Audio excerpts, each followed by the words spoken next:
दोस्तों, व्यक्ति के जीवन में आलस्य एक बाधा है जो उसे उसके लक्ष्य तक पहुंचने से रोकती है।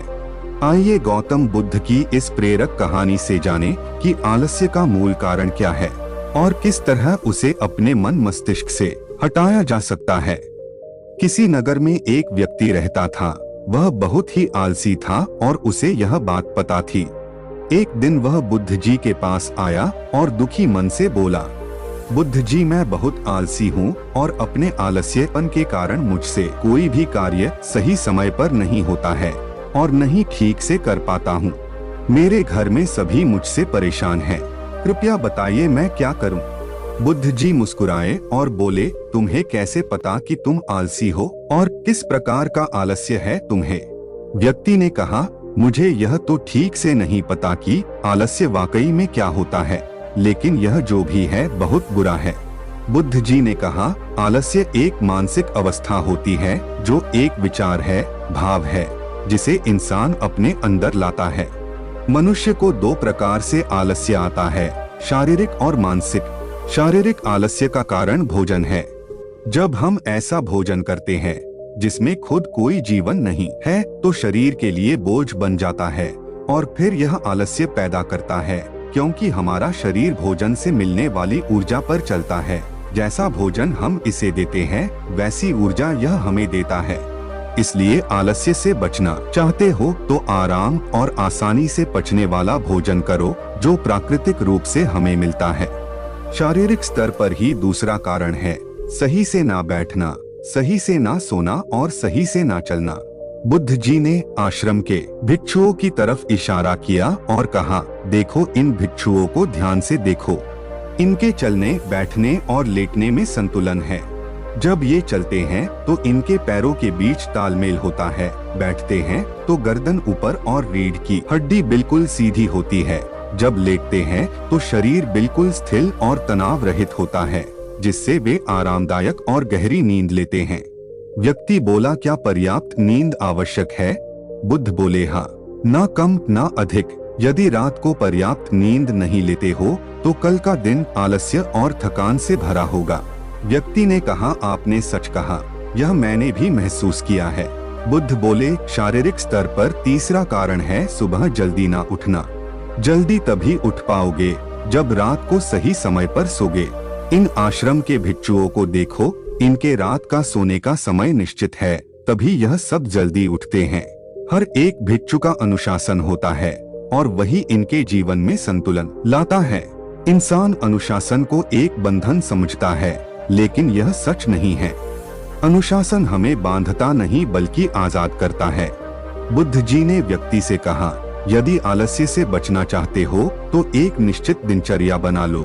व्यक्ति बोला, लेकिन शुरुआत कहाँ से करें? चलने से, बैठने से, लेटने से या सुबह जल्दी उठने से? बुद्ध जी बोले, इसी समय से जो भी कर रहे हो उसे ध्यान से करो, मन के स्तर से आलस्य को समझो। मानसिक स्तर का पहला कारण, जब हम किसी कार्य को करने के लिए खुद को काबिल नहीं समझते तो हमें आलस्य आता है, क्योंकि हम वह कार्य पहले भी नहीं कर पाए थे। हम मन को यह नहीं समझाते कि पहले और अभी के कार्य में बहुत फर्क है।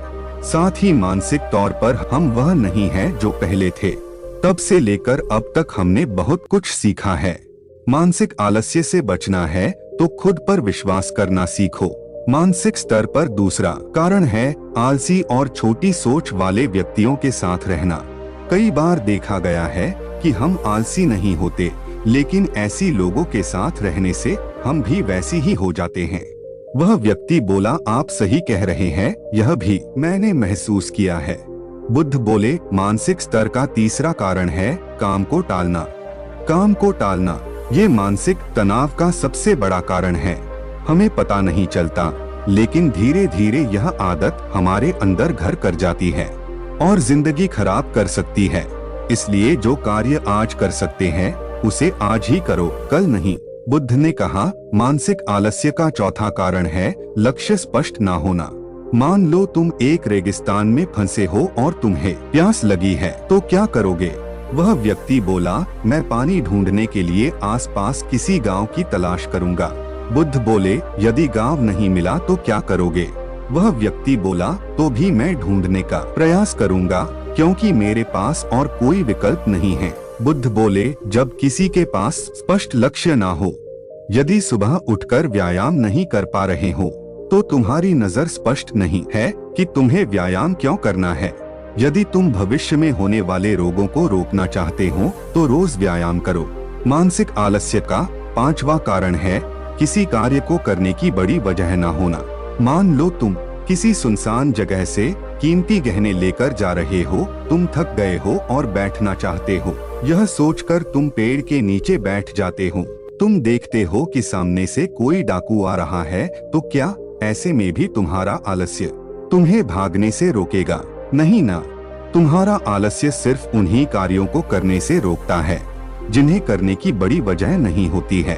बुद्ध ने कहा, मेरी बात ध्यान से सुनो, जहाँ स्पष्टता है और कार्य करने की बड़ी वजह है, वहाँ आलस्य हो ही नहीं सकता। वह व्यक्ति गौतम बुद्ध से बोला, मुझे आलस्य का सारा खेल समझ आ गया। दोस्तों, गौतम बुद्ध की आलस्य न करने की इस प्रेरक कहानी से आपको कुछ सीख मिली हो तो इस वीडियो को एक लाइक और चैनल को सब्सक्राइब जरूर से करें। बुद्धाय नमः।